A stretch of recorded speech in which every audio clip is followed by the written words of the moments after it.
Hi YouTube, welcome back to my channel.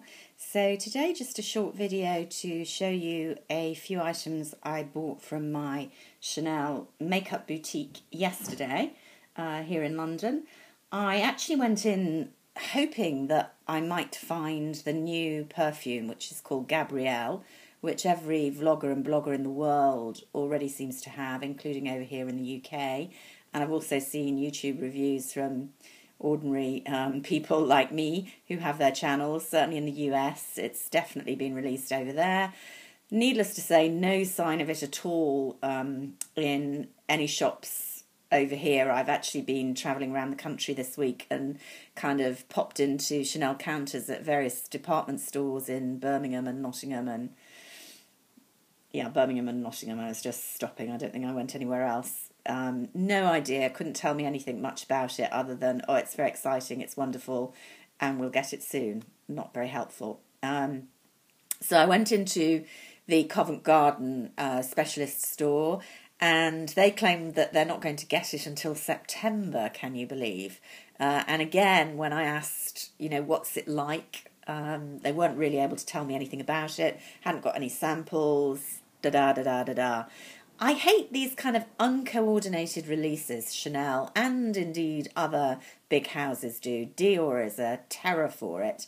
At least it can be said of Tom Ford that basically you know what's coming and it comes pretty much at the same time worldwide. Maybe a slight delay between the United States and here, but I just don't get it with Chanel. Anyway, so that was number one thing that I went to look for. The second thing was I had seen a range of 4 neon bright nail colours kind of advertised in a very few blogs that all seemed to be American.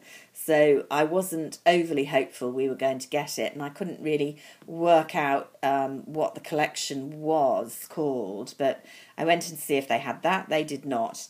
What they did have, which I wasn't expecting at all, was a collection which is the fall-winter, allegedly, now I look it up, called Travel Diary. And it's a reasonably big collection, 2 eye palettes, a couple of lipsticks, although I think they were re-promotes, 2 or 3, I think, quite interesting palettes called Palette Essentielle, which mix concealer, highlighter and cream blush. I didn't buy one of those, but I will tell you about them and what I thought about them, because I do think it's quite a nice idea. I just didn't need anything like that. When has that usually stopped me?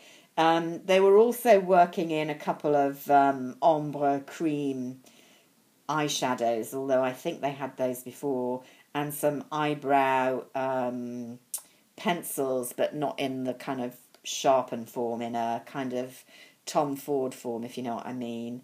I think there was an eyeliner. There were a couple of the Rouge Allure inks, which I've talked about I don't like.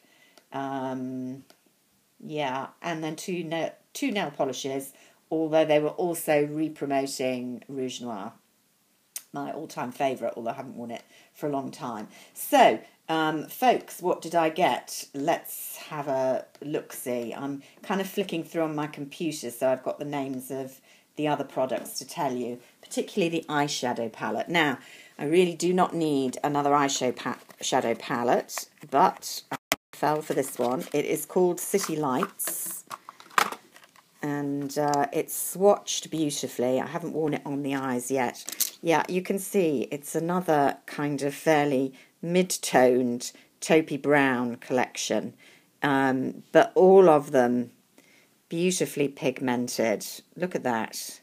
Really gorgeous. Some people won't like that because it's quite metallic. Light taupe, a really nice bronze with some nice undertone, a kind of mid-rose gold, really pretty, and a kind of pinky taupe, I guess. They all swatched really well, nicely pigmented, and it's just a colour palette that I know I will wear. Now, it's horribly like Tom Ford's Nude Dip, isn't it, really? I think this is a bit more complex than the brown in Nude Dip, which I haven't got out to show you. These two quite similar, and then I think this is a kind of more pinky highlighter colour. I've just spent 20 minutes trying to find a Chanel palette that I'm pretty sure I bought called Code Elegant. I just can't find it because I wanted to compare that as well, just to show you if you had that, whether, you know, you needed to look at this. You know, honestly, there is nothing particularly new in this. I really didn't need this palette, but it is my kind of colour scheme, and I do like a bit of gleam. The other palette, in many ways, was more interesting, and it's called Road Movie. It was more interesting in that it contained two matte shadows, which, as you know, is quite unusual for Chanel, although since Lucia Pica has taken over, there have been more mattes in the collection. So Candeur et Expérience, this time last year, came out with a completely matte palette. One of the colours in the Road Movie, I think, without comparing them side by side, is very similar to this one here in Candeur et Expérience. Maybe a tad lighter looking at the photographs online, but when I swatched it, it made me think of that very much. And it didn't swatch brilliantly from the tester, I have to say. The other thing that put me off getting it was that the other matte is a very, very dark kind of navy grey, and that's not a colour I wear a lot. Very much used in the promo photographs, which have Kristen Stewart with a beautiful eye makeup on, but, you know, very young look that I wouldn't do. There's also a frosty, beautiful dark teal. Beautiful colour, but again, I just felt it was quite similar to the teal that's in my Victoria Beckham for Estee Lauder palette that I have worn, but, you know, not a huge amount. I don't really need another one. And then there was another colour in it which I would have said was probably quite similar to this one here. Down at the bottom, which I do like. But so for me, this was a more wearable palette to get, but I do think the other one was a more interesting selection, and you might want to consider that if you're a bit more daring with your eye makeup than I am. I got two of the V2 nail varnishes. You know what I'm like with nail varnish. I'm wearing one of them today, one coat, very nicely. Applying one coat with a top coat. Is it this one? Let's open them both. Yeah, here we go. So here it is. It's called Horizon Line. And as soon as I saw it, it reminded me very, very much of Wash Denim, which came out earlier this year. Here's Wash Denim. They're very similar, you can see. Looking even more similar in the monitor than they do in real life. This one definitely has more of a blue touch in it, but it does apply very grey, I have to say. And this one's just that lighter, more neutral khaki grey. So honestly, if you're not a collector and you've got Wash Denim, you really don't need this one. But did need ever stop me? No, it did not. And then the other one, which is also quite a gloomy colour, is called New Dawn. Very pretty, mauve-toned, rose-toned neutral, I would say. Mauvey rose-toned neutral. Haven't tried this on. It's always key, really, how this works with the kind of undertones of your skin, these nudes. But looked very pretty, very neutral, very work-appropriate. So looking forward to trying that one as well. Now, I will say the Palette Essentielle is interesting.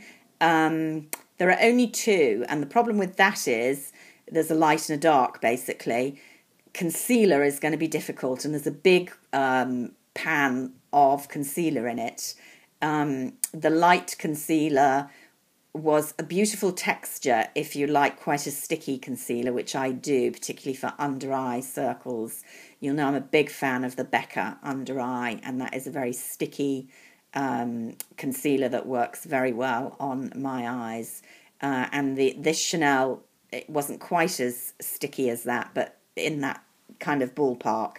Nice consistency, and using it to kind of cover up age marks on my hand, it worked quite well. But it wasn't quite the right colour, and colour is all important. So the fact there are only two, there are going to be a lot of people that the corrector doesn't work for. And then each of the palettes had a blush. The one in the light palette, which will be the palette that will suit most Northern European skins, was quite a blush. It wasn't a particularly interesting or pigmented colour. The one in the darker palette was much nicer. And then there were highlighters in each. So it was a very nice idea for your handbag, beautifully presented in the usual Chanel way. But it just didn't quite work for me. But if you're in the market for that kind of combination, you don't have enough cream blushes or whatever, or you want something for your handbag, well worth looking at. But I think you'll kind of be dictated to by whether the concealer is going to work for you. Huge range of these new eyebrow pencils, really.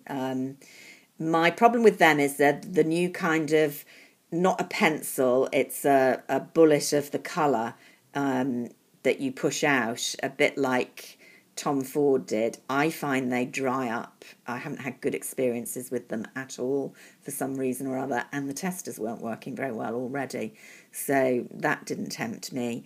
The usual kind of range of lip inks and lipsticks, Chanel lipsticks are good. I love their velvet. I think there was one velvet in quite a bright red.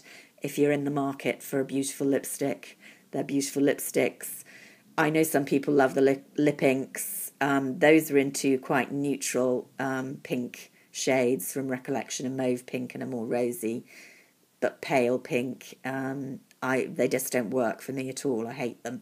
So it was quite a nice big collection. Few things worth a look. Nothing absolutely stunning, but worth seeing, and not terribly well advertised so far. But there we go. I got a few perfume samples. I do want to mention, just before I switch off, the Les Beige Healthy Glow Gel Touch Foundation that I talked about in my Les Beige video. I am loving this product. If you're into a glowy skin coverage, this is a beautiful product. It doesn't work quite like a cushion. You can see it's kind of damper. It's like a mesh. So it does actually make it easier to cover the whole face than some of the cushions.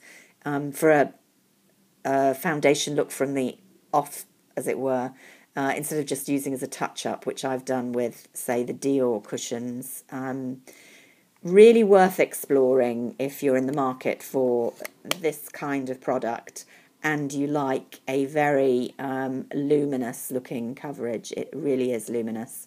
I've heard good things about a Guerlain foundation that's coming out, I think, in the autumn, that also is for us luminosity fans. In other words, those of us who are older with dull skin. But who knows? We'll see in due course. So that's my little Chanel haul. I have other products to show you when I get time. But until then, bye for now.